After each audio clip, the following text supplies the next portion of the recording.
Assalamualaikum warahmatullahi wabarakatuh. Kita kembali lagi dalam kuliah teori grup ya. Gimana kabarnya? Mudah-mudahan semuanya dalam keadaan sehat walafiat. Kemarin sudah membahas grup simetri ya, berkaitan dengan asal usul namanya. Kita juga sudah membahas tentang sedikit apa itu simetri, lalu benda simetris dan grup simetri ya.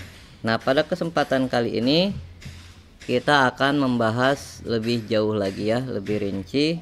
Kita akan membahas satu persatu terkait penyajian permutasi, baik itu secara informal dengan menggunakan pemetaan, notasi matriks, dan siklus. Lalu kita juga akan membahas tentang komposisi dari permutasi ya. Nah, pada bahasan komposisi ini nanti kita akan menggunakan bantuan dari tabel Kelly ya. Ini khusus untuk grup hingga ya, atau ketika himpunannya adalah hingga. Pada kegiatan ini juga kita akan melakukan pengamatan terhadap himpunan permutasi tadi ya, yang kita amati nanti bagaimana hasil operasinya, apakah unik, lalu apakah tertutup masih berada di himpunan tadi itu, lalu terkait sifat asosiatif dan komutatif, lalu kita akan membahas tentang inverse dari permutasi tadi, dan terakhir kita juga akan melihat identitasnya ya. Nah, untuk contoh simulasi ini, pembelajaran ini kita terapkan di S3 ya, atau grup permutasi dengan himpunan yang anggotanya hanya 3. Nanti Anda bisa mencobanya untuk yang lainnya ya. Nanti kita paparkan itu di bagian akhir kuliah ini. Itu tadi garis besar kuliah kita. Jangan lupa Anda memberikan saran dan masukan, dan jika Anda ada yang ingin ditanyakan, silahkan berikan di kolom komentar. Baik, kita mulai kuliah kita ya. Kita mulai dari penyajian permutasi ya. Seperti yang sudah kita bahas di pertemuan sebelumnya, secara informal permutasi pada suatu himpunan merupakan susunan pasangan anggota ya dari himpunan tersebut. Contoh kita pandang himpunan S yang anggotanya adalah 1, 2, dan 3. Permutasi pada himpunan S ini semuanya ada 6. Pertama adalah 1, 2, dan 3. Ini. Ingat kembali ya bahwa permutasi itu adalah susunan. Nah, yang dimaksud susunan di sini berarti kita menyusun 1, 2, dan 3 pada S ini dengan urutan tertentu. Nah, pertama kita menyusun 1 di urutan pertama, 2 di urutan kedua, dan 3 di urutan terakhir ya, ketiga. Nah, lalu permutasi yang kedua dengan cara kita menempatkan 1 di posisi pertama tetap, 3 pada posisi kedua yang ini ya, dan 2 pada posisi terakhir. Nah, gitu ya.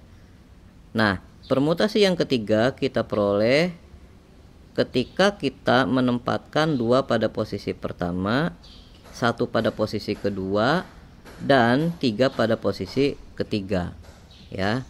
Lalu permutasi berikutnya adalah ketika kita menempatkan 2 pada posisi pertama, 3 posisi kedua, dan 1 pada posisi ketiga. Permutasi yang kelima dengan memposisikan 3 pada awal, 1 pada urutan kedua, dan 2 pada urutan terakhir. Terakhir, permutasi kita peroleh ketika kita menempatkan 3 di awal, 2 di tengah, dan 1 di akhir ya.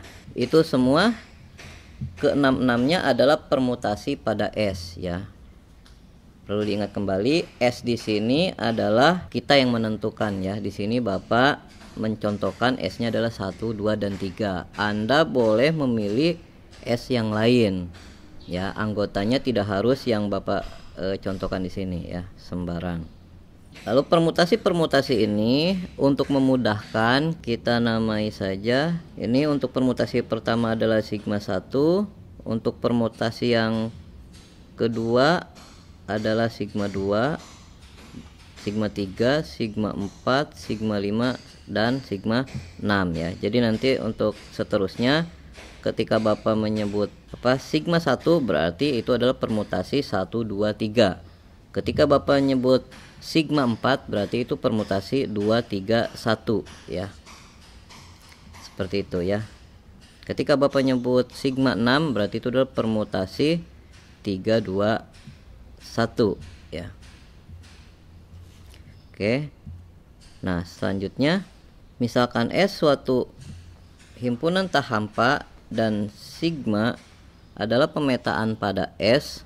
Pemetaan sigma ini disebut permutasi pada S jika bersifat bijektif. Apa itu bijektif? Pada pertemuan sebelumnya kita sudah menjelaskan untuk menunjukkan bijektif itu harus menunjukkan pemetaan tersebut terdefinisi dengan baik, lalu kita membuktikan satu-satu, dan terakhir kita harus membuktikan pada ya. Nah, itu udah dibahas di pertemuan selanjutnya. Nah, sekarang Anda perhatikan contoh yang tadi. Di sana tadi ada sigma 1 sampai 6. Nah, permutasi ini tadi sigma 1 sampai 6 itu adalah pemetaan bijektif ya menurut definisi di atas ini ya. Nah, bagaimana caranya kita memandang permutasi tadi sebagai pemetaan bijektif ya. Permutasi tadi yang sigma 1 sampai 6 itu sebagai pemetaan bijektif. Caranya adalah kita pasangkan posisi atau urutan objek yang disusun sebagai anggota domain dengan objek yang disusun pada posisi tersebut ya. Jadi kita memasangkannya urutan dan objeknya. Jadi objek dipandang sebagai urutan dan objek itu sendiri ya. Jadi kita memasangkan anggota S dengan anggota S itu sendiri ya. Cuman dengan dua sudut pandang, yang satu diposisikan sebagai urutan, yang satu diposisikan sebagai objeknya. Untuk memudahkan, coba Anda perhatikan contoh berikut. Anda boleh mengambil yang lain ya. Dalam hal ini Bapak mencontohkannya dengan permutasi sigma 4 ya, yang isinya adalah sini 2 di posisi awal ya, 2 di posisi awal atau urutan ke-1 ya. Lalu 3 itu di urutan kedua ya, 3 di urutan kedua, lalu 1 ini di urutan ketiga ya. Urutannya kita pandang sebagai domain. Mana urutannya ini ya? Urutannya kita pandang sebagai domain yang ini ya. Berarti ini 1, ini 2, yang ini 3 ya. Yang dimaksud tuh ini. Nah, urutan berada pada domain. Kan kita domain dan kodomainnya sama-sama S. Cuman di sini kita memandangnya urutan sebagai domainnya. Lalu objeknya ya yang ini ya, ini objeknya. Ini kita tempatkan di kodo main yang ini ya. Yang ini 1, yang ini 2, yang ini 3 ya. Seperti itu. Anda perhatikan pemetaan yang seperti ini adalah pemetaan 1, 1 dan pada. Anda perhatikan pemetaan itu apa sih definisinya? Pemetaan itu adalah aturan yang memasangkan setiap anggota domain tepat satu pada anggota kodo main. Anda cek coba. Tadi setiap anggota domain dipasangkan tepat satu dengan anggota kodo main. Di sini kodo main yang ini, kodo main yang kanan, domain yang kiri. memasangkan anggota yang kiri tepat satu ke kanan ya. Berarti di sini 1 dipasangkan ke 2 ya, tepat 1 karena tidak dipasangkan dengan yang lain, hanya ke 2. Lalu 2 di sini dipasangkan tepat 1 ke 3, tidak ada yang lain ya. Dan 3 dipasangkan ke 1 juga sama ya, tidak ada yang lain. Ini artinya memenuhi definisinya ya. Lalu Anda perhatikan nih, semua anggota S di kiri ini tidak bercabang ke kanan ya. Begitu juga sebaliknya, tidak bercabang ke kiri. Dan Anda perhatikan, kodomain tidak ada sisanya. Semua mendapatkan pasangan dari domain.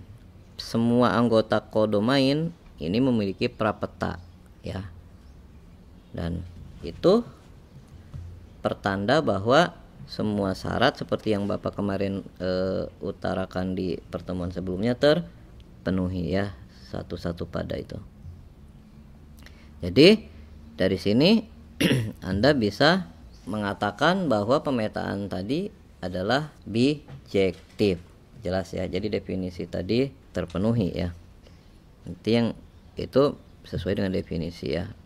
Nah sekarang kita urut satu persatu, mulai dari sigma 1 sampai sigma 6.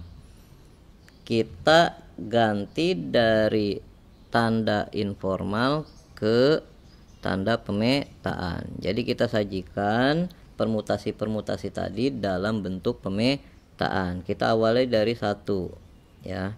Dari 1 di sini Anda lihat posisi 1 berada di awal. Jelas berarti 1 tetap tidak berubah, gitu bacanya ya. Ini 3 dia berubah. Harusnya 3 di urutan terakhir, tapi ini dia ada di tengah. Nah, lihat di sini. 3 dan 2 bertukar tempat. Jadi terlihat ya. Terlihat dari yang ini 3 dan 2 bertukar tempat. Anda lihat juga dari sini, lihat tanda panahnya nih. Tuh. Ya. 2 dan 3 bertukar tempat. Jelas ya. Jadi dengan cara yang informal ataupun dengan cara yang pemetaan itu terlihat ekivalensinya ya, sama. Oke. Cuma hanya sudut pandang aja. Kalau di sebelah kiri posisi dan objek satu ya, tidak terlihat. Tapi kalau dalam pemetaan urutan dan objek dipisah ya. Selanjutnya, nah untuk sigma 3 coba Anda perhatikan mengalami perubahan kecuali 3 ya. Nah, ini berarti yang bertukar tempat adalah 2 dan 1 nih. 2 dan 1 bertukar tempat, 3 pada posisi yang sama. Lihat, Anda perhatikan 3 tidak mengalami perubahan ya.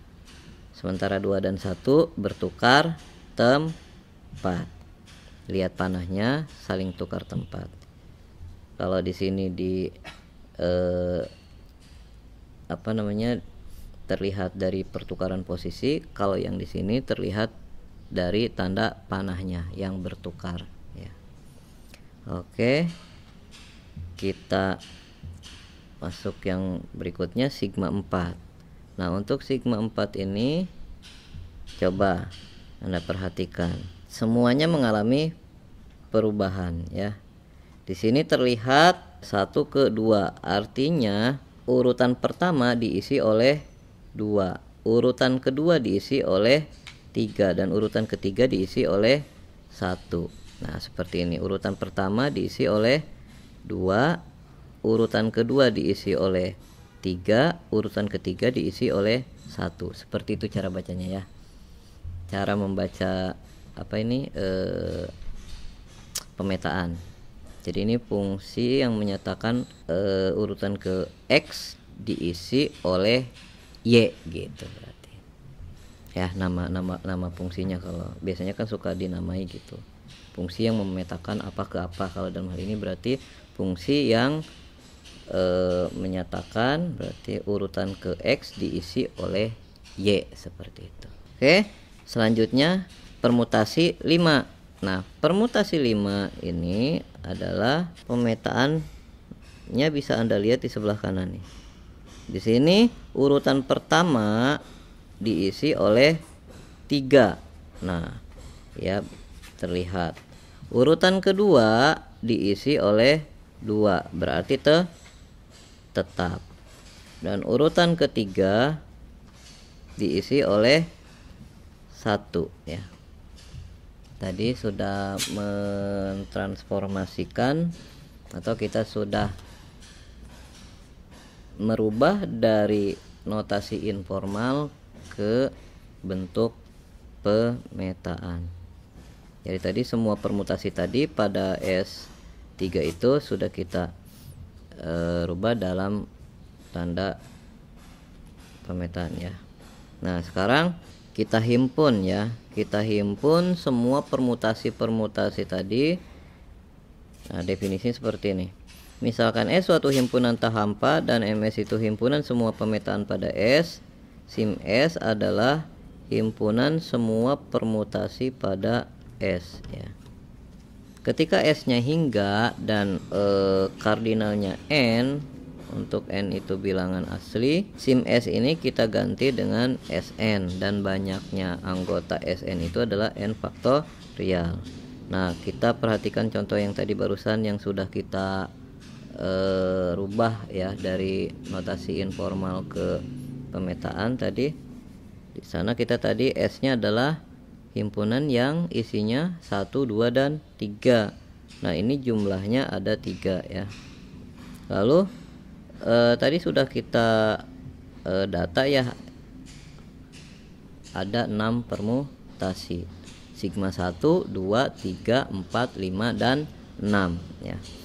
Nah, berdasarkan definisi di atas itu, bahwa banyaknya permutasi pada S3 itu adalah 3 faktorial atau 6 ya. Tadi juga kita sudah membahas ke 6-6-nya ya. Nah, sekarang kita akan menyajikan permutasi untuk himpunan hingga. Kenapa kita perlu sajikan ulang? Karena dengan notasi informal tidak nampak ya konsep-konsep aljabarnya.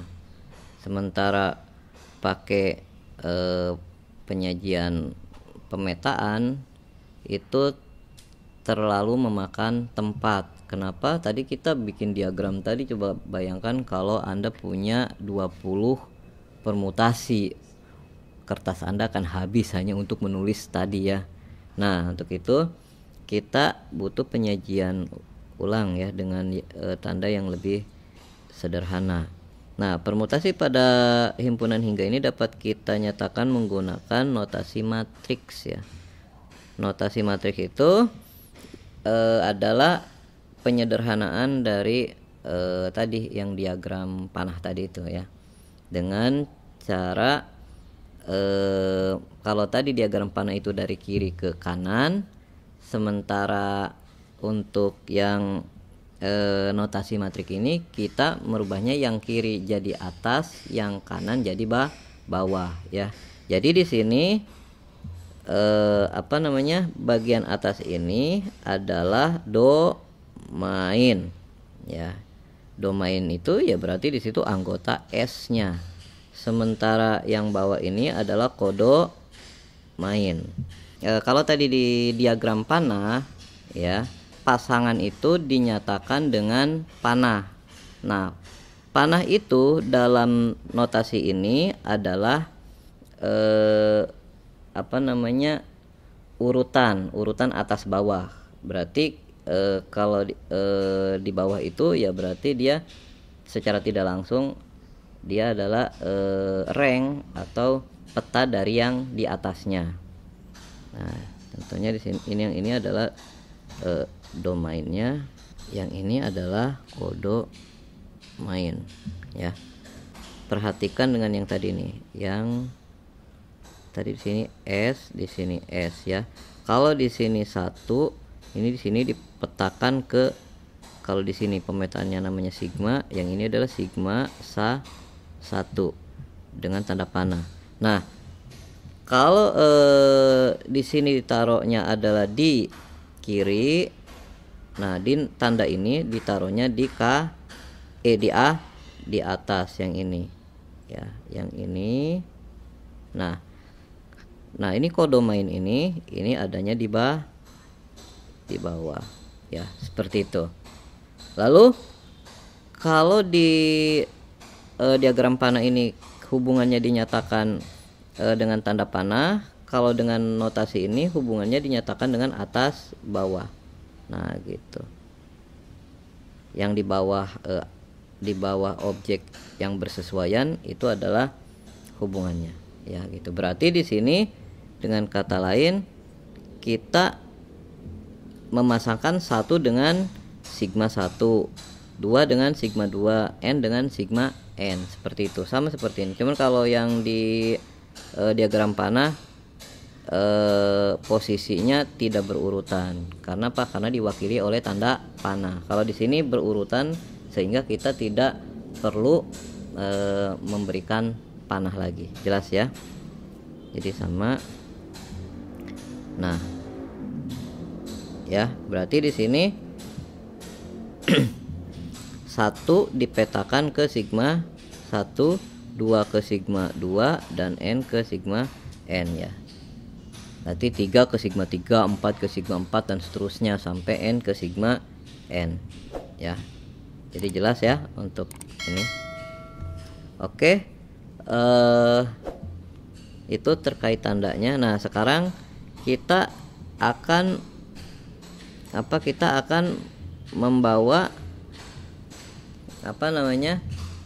permutasi-permutasi tadi dalam notasi yang baru ini ya. Jadi tadi kita sudah menulis dalam notasi informal.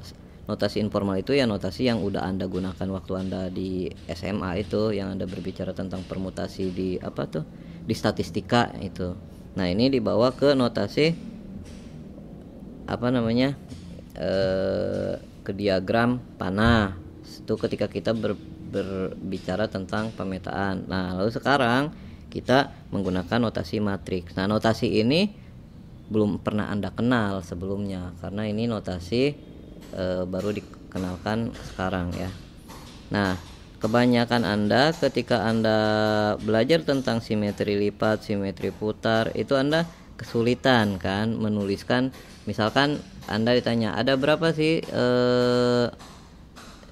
simetri dari segi 4 misalkan, ada berapa kalau bujur sangkar, segi 4 bujur sangkar misalkan ada 4, tapi ketika ditanya coba sebutkan simetrinya apa saja, kan Anda pasti akan kesulitan menyebutkannya. Anda paling bicaranya dilipat ke kiri, lipat kiri kanan, atas bawah, diputar berapa derajat, pasti Anda nyebutannya seperti itu. Tapi Anda tidak bisa menyebutkan dengan objeknya, Anda hanya menyebutkan dengan prosesnya. Nah dengan notasi ini Anda akan menyebutkan objek yang mewakili proses. Contohnya di sini ini kita punya sigma 4 tadi adalah sigma 4 itu adalah permutasi 231 ya. Permutasi 231 ini memetakan 1 ke 2, 2 ke 3 ya, 3 ke 1. Nah ini dituliskan dalam diagram panahnya seperti yang di kanan ini ya. Lalu nah ini tuliskan dalam notasi matriksnya adalah 1 tadi 1 ke 2 ya, berarti Anda tulis di sini ya, tadi kan 1 dipetakan ke 2 ya, berarti yang ini ya 1 ke 2, lalu 2 ke 3 ya, di sini berarti 2 3, 3 ke 1 ya, berarti sini 3 1. Jadi 3 1 artinya 3 ke 1, 2 ke 3, 1 ke 2, seperti itu. Sekarang kita bisa untuk yang lain. Nah di sini untuk menuliskan dari tanda informal ke bentuk matriks kita melalui diagram panah ya. Jadi 1 2 3 ini dituliskan dalam bentuk matriks. Ini adalah 1 ke 1, 2 1 ke 1, 2 ke 2 dan 3 ke 3 ya. Lalu berikutnya sigma 2. Sigma 2 ini adalah memetakan 1 ke 2, 2 ke 1 dan 3 tetap ya. Seperti itu ditulisnya ya. 1 ke 2, 2 ke 1 dan 3 tetap. Anda perhatikan yang ini nih. Anda perhatikan yang ini ya. Tuh, tanda panahnya 3 tetap, berarti sini 3 ke 3. Kalau di sini tulisannya 1 ke 2, 2 ke 1 ya, di sini 1 ke 2, 2 ke 1 ya. 1 ke 2, 2 ke 1 ya. Oke. Berikutnya sigma 4. Coba sigma 4 Anda perhatikan ya, sigma 4 di sini 1 ke 2, 2 ke 3, 3 ke 1. Di sini terlihat 1 ke 2, 2 ke 3, 3 ke 1 ya. Sama. Lalu sigma 5. Nah, untuk sigma 5 kita punya 1 ke 3 ya. Lalu 2 ke 1 dan 3 ke 2 ya. Terlihat di sini 1 ke 3, 2 ke 1, 3. 1 ke 3, 3 ke, oh yang ini salah ya. Ini coba kita perbaiki. Ini adalah 1 ke 3, lalu 2 ke 1 ke 3. Oke, ini udah betul. 1 ke 3, lalu 2 ke 1 ya, 2 ke 1. Oke, 2 ke 1. Lalu sini 3 ke 2 ya, 3 ke 2. Yang ini 2 ya, salah ketik Bapak. Nah, ini 3 ke 2 ya. Oke, lalu berikutnya sigma 6. Sigma 6 di sini memetakan 1 ke 3. Oke, 1 ke 3. Lalu 2 tetap, 2 tetap kedua ya. Lalu 3 ke 1. Oke ya, 3 ke 1. Nah, jadi kita sudah mendapatkan semua permutasi-permutasi tadi ya. Jadi kita himpun, himpunannya itu adalah seperti ini. Sigma 1 yaitu 1 ke 1, 2 ke 2, 3 ke 3. Jadi posisi awal ya, tidak ada susunan yang berubah. Lalu sigma 2 itu adalah satunya tetap, 3 bertukar tempat dengan 2 ya. 2 ke 3, 3 ke 2. Lalu sigma 3 ini yang tetap adalah 3, yang bertukar tempat adalah 1 dan 2. Sigma 4 ini adalah 1 ke 2, 2 ke 3, 3 ke 1. Lalu sigma 5 nya adalah 1 ke 3 ya, 3 ke 2, ini 3 ke 2 dan 2 ke 1 ya. Tadi salah. Lalu sigma 6 nya adalah 1 ke 3, 2 tetap dan 3 ke 1 ya. Oke, sekarang kita masuk ke komposisi permutasi. Kita perhatikan ya. Tadi kita ketika kita membahas S3 bahwa tadi ada 6 buah permutasi ya. Nah, permutasi-permutasi tadi ini kita berikan operasi, kita operasikan ya. Himpunan permutasi tadi kita berikan operasi, permutasi-permutasi tersebut kita operasikan dengan operasi komposisi ya. Dengan operasi komposisi.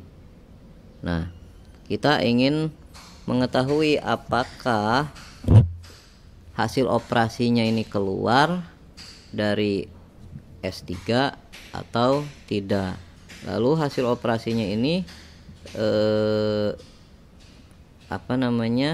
tunggal atau unik atau tidak ya. Kenapa? Karena memang kita tahu bahwa operasi itu suatu pemetaan. Dengan kata lain ya berarti hasil operasi itu juga harus unik seperti halnya pemetaan tadi ya. Nah, ketika kita punya dua permutasi, kita operasikan dengan komposisi, definisinya seperti ini. Jadi ketika kita mengkomposisikan sigma dan tau, berarti kita sama aja dengan memetakan 1 ke tau 1 sigma tau 1 ya, 2 ke sigma 2 tau 2 sigma tau 2 ya, dan seterusnya sampai n kita petakan ke n oleh tau dilanjutkan oleh sigma ya, sehingga kita mendapatkan permutasi hasil komposisi tadi. Nah, di sini misalkan diberikan dua buah permutasi pada S, katakanlah sigma itu permutasi 1 ke 3, 2 ke 1 dan 3 ke 2, dan tau adalah permutasi 1 ke 3, 2 ke 1 dan 3 ke 2. Komposisinya adalah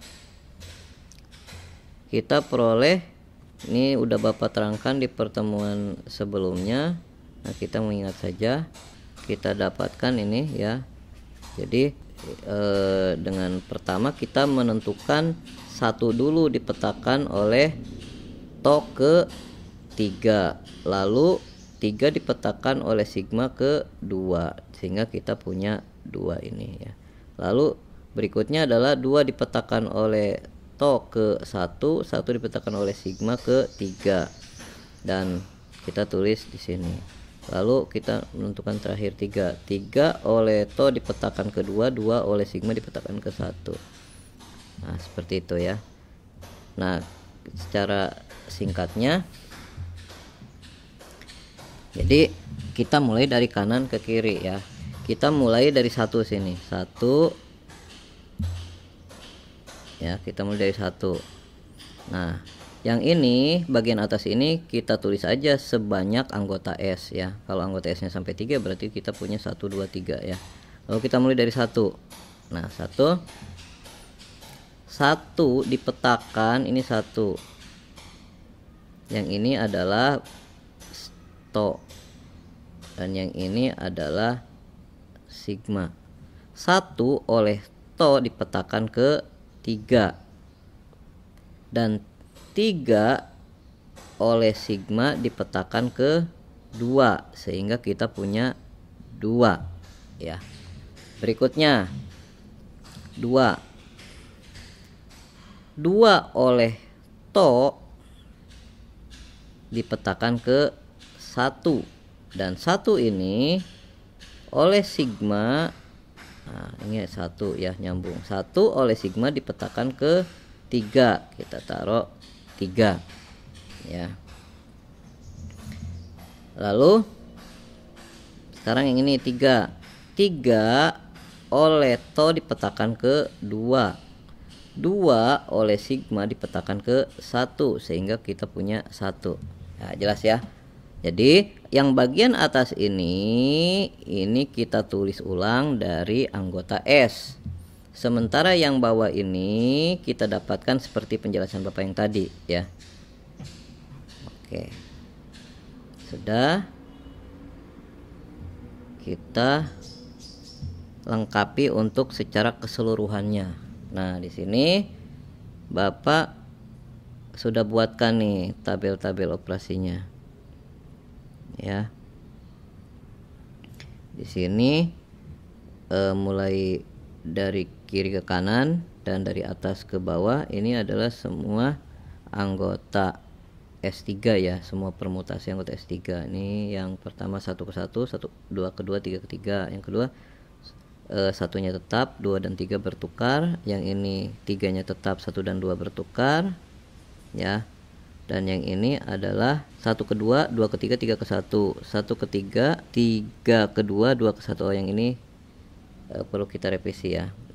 Terus ini kita revisi, tadi ada kesalahan. Ntar dulu.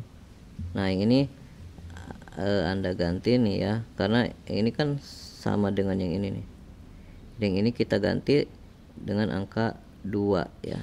Nah 13 32 21, yang ini juga sama nih, kita ganti. Nah 1 ke 3, 3 ke 2, 2 ke 1 ya. Ini salah ketik ya. Yang ini mah tetap. Oke. Ya. Lalu yang terakhir ini adalah 1 ke 3, 3 ke 1, 2 tetap ya. Nah, coba kalian lengkapi nih ya. Nah, nanti ketika udah bisa melengkapi ini berarti tandanya kalian sudah menguasai ya untuk operasi. Nah, untuk bagian ini coba perhatikan nanti yang menghasilkan identitas itu adalah saling inverse ya. Di sini contohnya adalah, nah ini 1 2, yang ini inverse-nya adalah ini. Kenapa? Karena ketika dioperasikan menghasilkan identitas. Yang ini juga sama ya, saling inverse.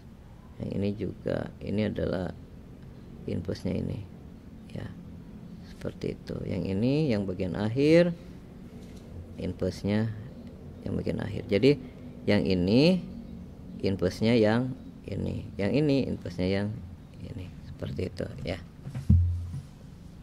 Kenapa? Karena ketika dioperasikan hasilnya identitas. Ini semua identitas ya, ini semuanya identitas. Seperti kita waktu membahas tentang karakteristik dari tabel Kelly ya, bahwa identitas itu muncul secara diagonal ya, bentuk diagonal utama ya. Himpunan permutasi tadi, ketika kita berikan operasi komposisi, ini membentuk grup ya. Grup sim S ini disebut grup simetri ya. Berarti himpunan tadi itu membentuk grup simetri. Setiap subgrup dari grup simetri kita sebut sebagai grup permutasi. Nah, ketika tadi kan kita sudah punya S3 ya, anggotanya udah kita cacah semua tadi. Nah, di sini ada ini, yang ini mah benar ya, 1 tetap, 2 tetap, 3 tetap. Yang ini satunya tetap, 2 dan 3 bertukar tempat. Yang ini tadi tetap. Yang ini yang bertukar tempat adalah 2 dan 3. Yang ini yang bertukar tempat adalah 1 dan 2. Yang ini yang 1 ke 3, 3 ke 1. Yang ini 2 yang bertukar tempat. Yang ini adalah 1 ke 2, 2 ke 3, 3 ke 1. Yang ini adalah 1 ke 3, 3 ke 2, 2 ke 1. Nah, di sini sudah betul ya tulisannya. Kalau yang tadi kita salah ketik ya. Nah, di sini Anda perhatikan ternyata yang identitas itu yang 1 ke 1, 2 ke 2, ke 3 ke 3. Coba Anda cek nanti, dia dikatakan identitas karena ketika kita operasikan dengan unsur manapun itu tidak berdampak terhadap hasil operasinya. Artinya ya nanti sama dengan si yang dioperasikannya tadi ya, ngikut ya. Nah, di sini kita perhatikan untuk identitas ini, untuk inverse ini, si identitas ya inverse-nya dirinya sendiri. Lalu si unsur yang mana ini, yang kedua ya, unsur yang kedua ini identitas inverse-nya adalah dirinya sendiri. Kenapa? Coba Anda buktikan, coba kita cek ya. Coba ya, yang ini nih, kita mau nyoba yang ini. 1 ke 1, 2 ke 3, 3 ke 2. Kita operasikan dengan dirinya sendiri. 1 ke 1, 2 ke 3 ya, 3 ke 2. Coba kita cek ya. Kita mulai dari 1 Satu ini, satu dipetakan ke satu, satu oleh yang ini dipetakan juga ke satu. Jadi kita punya satu. Sekarang dua, dua dipetakan ke tiga, tiga dipetakan ke dua. Jadi kita punya dua. Sekarang tiga, tiga dipetakan ke dua, dua dipetakan ke tiga. Nah, dari sini kita peroleh identitas, sehingga ini memenuhi baru satu nih. Sekarang kita balik, kan ini kan tadi yang satu syarat input itu kan ada dua, kiri dan kanan. Ini kita baru kiri, yang kanannya tinggal kita balik aja. Nanti ketika Anda balik ya berarti kan ini mah sama nih, mau dibolak-balik juga masih tetap itu juga. Jadi sudah terpenuhi ya. Nah, yang lain Anda coba. Nah, coba Anda perhatikan, ternyata simetri-simetri tadi itu tidak lain adalah simetri lipat dan simetri putar. Jadi S3 itu representasinya adalah simetri lipat dan simetri putar untuk segitiga sama sisi ya. Di sini permutasi yang untuk permutasi yang ini adalah tidak lain simetri lipat dengan sumbu lipatnya adalah 3, garis yang melalui 3. Sementara yang atas ini adalah simetri lipat yang melalui garis G2 ya. G2 itu melalui titik 2. Sementara yang ini adalah simetri lipat yang melalui garis G1 yang melalui titik 1 ya. Satunya tetap, 2 dan 3 bertukar tempat. Nah, ini adalah simetri putar yang searah jarum jam ya. 1 ke 3, 3 ke 2, 2 ke 1 ya. Sekarang kalau yang ini berlawanan arah jarum jam ya. Nah, yang ini kebalikannya ya, itu 1 ke 2, 2 ke 3, 3 ke 1. Itu tadi adalah grup simetri untuk S3 ya. Kita menyatakannya dalam notasi matriks ya. Jadi matriks di sini bukan matriks yang kita pelajari itu di kalkulus ya, bukan. Di sini matriks di sini hanya notasi aja. Jadi kita sajikan dalam notasi matriks, tapi perkalian operasi kali jumlah dan sebagainya di matriks tidak kita terapkan. Nah, sekarang kita menggunakan siklus ya. Jadi ternyata permutasi itu tidak harus dituliskan dalam notasi matriks. Kita bisa menuliskannya dalam dalam notasi siklus. Bagaimana caranya? Nah, kita perhatikan dulu definisi siklus itu apa ya. Misalkan S suatu himpunan dan ordenya n atau kardinalnya n.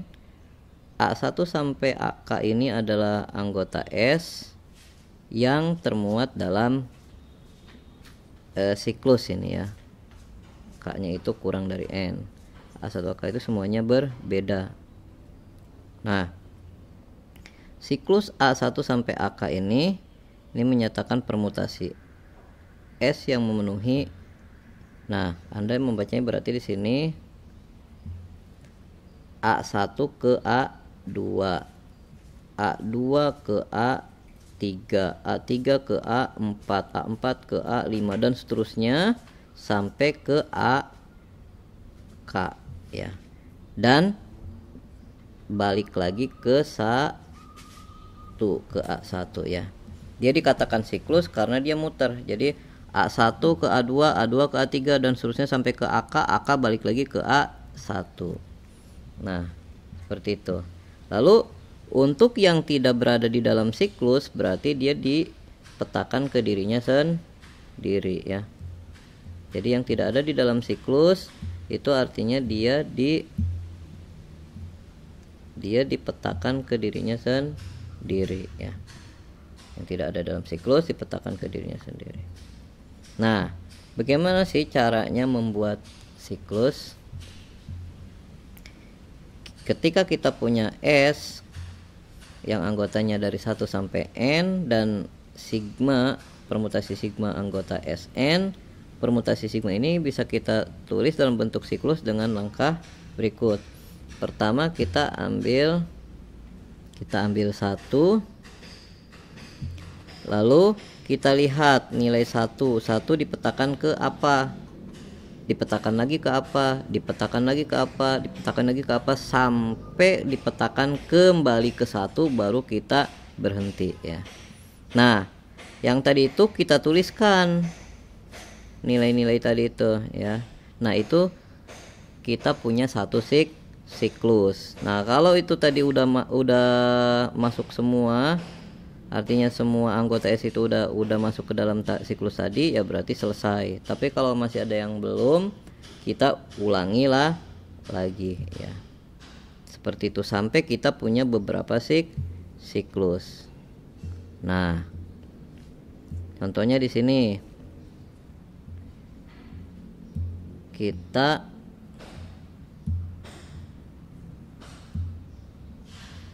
contohnya nih ya, kita punya di sini permutasi 1 ke 2, 2 ke 3, 3 ke 1, 4 ke 5, 5 ke 4. Nah, kita ingin merubahnya dalam bentuk siklus. Ya, berarti kita ini untuk mendapatkan yang ini prosesnya pertama kita buka dulu kurung 1. Ini 1 dipetakan ke 2, berarti 1 dipetakan ke 2, lalu 2 dipetakan ke 3, 3 dipetakan ke 1, balik lagi 1 kan udah ada ini ya, berarti kita tutup karena udah selesai siklusnya. Sementara di sini ada 4 dan 5 belum masuk nih, masih belum Bapak lingkari, masih belum masuk, kita buka lagi siklus baru, kita mulai dari yang belum. Nah, biasanya sih dimulai dari yang terendah. Di sini kan ada 4 dan 5 belum masuk siklus. Berarti kita mulai dari 4 ya. Nah, 4 ke 5. Di sini 5 ke 4. 4 kan sudah ada ya, berarti kita tutup. Seperti itu. Sehingga dapat yang ini tadi. Seperti itu ya. Gimana kalau yang lain? Nah, coba kita peragakan sini. Nah, sekarang kita cek yang ini nih. Ini untuk di S3 nih. Kita cek yang ini ya. Coba kita dari yang satu ini. Kita mulai dari 1 dulu. 1. Di sini 1 ke 1. Ya sudah, kan satunya udah ada, berarti tutup. Dia kita buka lagi. Yang belum mana 2. 2 ke 2. Ini udah ada 2 juga, tutup lagi. Kita mulai yang belum masuk 3. 3 ke 3. Ini udah ada, ya tutup lagi. Nah, kalau yang siklus yang isinya 1, kita cukup tulis perwakilannya aja. 1, 2, dan 3 ya, seperti itu. Nah, sekarang untuk yang ini. Coba yang ini ya. 1 ke 1 berarti tutup. Kan udah ditutup, sementara ini masih ada ya, kita buka lagi. Ya 2 kita mulai karena yang terkecilnya 2 ya. 2 ke 3. 3 ke 2. 2 udah ada juga, berarti tutup. Nah, itu jadi dapatnya seperti itu permutasinya. Nah, kalau yang permutasi yang seperti ini kan identitas. Ini ada 2 permutasi ya, berarti ini cukup ditulis 2, 3 saja. Karena satu ini adalah permutasi identitas. Nah, lalu sekarang yang ini, coba yang ini. 1 ke 2. 2 ke 1, kan udah ada satunya. Nih 2 ke 1 udah ada, berarti tutup. Kita mulai lagi dari 3.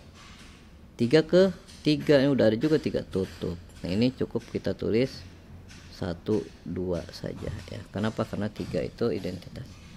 Nah, sekarang ini kita mulai dari 1 ke 3. 3 ke 1 tutup ya. Ada yang belum masuk 2. 2 ke 2. Udah ada 2-nya ya, tutup langsung. Ini sama dengan 1, 3 saja. Nah ini sekarang ini 1 ke 3, 3 ke 2, 2 ke 1, 1 udah ada ya, berarti kita tutup. Jadi 1 ke 3, 3 ke 2, 2 ke 1. Sekarang ini 1 ke 2, 2 ke 3, 3 ke 1, kan 1 udah ada, tutup. Nah seperti itu ya. Jadi jelas ya, gampang ya diikutinya, merubah ke notasi siklus. Nah untuk Anda belajar sendiri, nah sini coba ya amati permutasi pada S4. Kalau tadi yang Bapak bahas itu S3. Nah sekarang Anda bahas S4 ya. Nah apa yang harus Anda lakukan? Nah, sajikan semua permutasi anggota S4 tadi secara informal ya, secara informal, lalu menggunakan pemetaan, notasi matrik dan siklus ya. Dicoba nih biar nanti Anda tahu, bisa mengukur diri Anda itu sudah menguasai atau tidak. Kalau melihat kan sepertinya oh iya tapi giliran mencoba, nah di situ dia ya, mana kita tahu mana yang sudah kita kuasai atau belum. Nah jika belum, jangan bosan-bosan, Anda putar lagi bagian-bagian mana yang belum Anda kuasai, putar terus Anda tonton sampai semuanya Anda kuasai. Nah selanjutnya buat tabel Kelly tadi yang seperti Bapak buat ya, tapi ini untuk S4 ya. Nah lalu berikutnya amati tabel Kelly S4 tadi ya. Apa yang diamatinya? Ya hasil operasinya, tertutupkah, tidakkah, lalu hasilnya unikkah atau ganda, atau bahkan tidak ada hasilnya misalkan ya. Itu terkait hasil operasinya. Lalu sifatnya komutatif tidak, asosiatif tidak. Lalu temukan identitasnya ada tidak, dan tentukan juga nanti inverse dari semua anggotanya.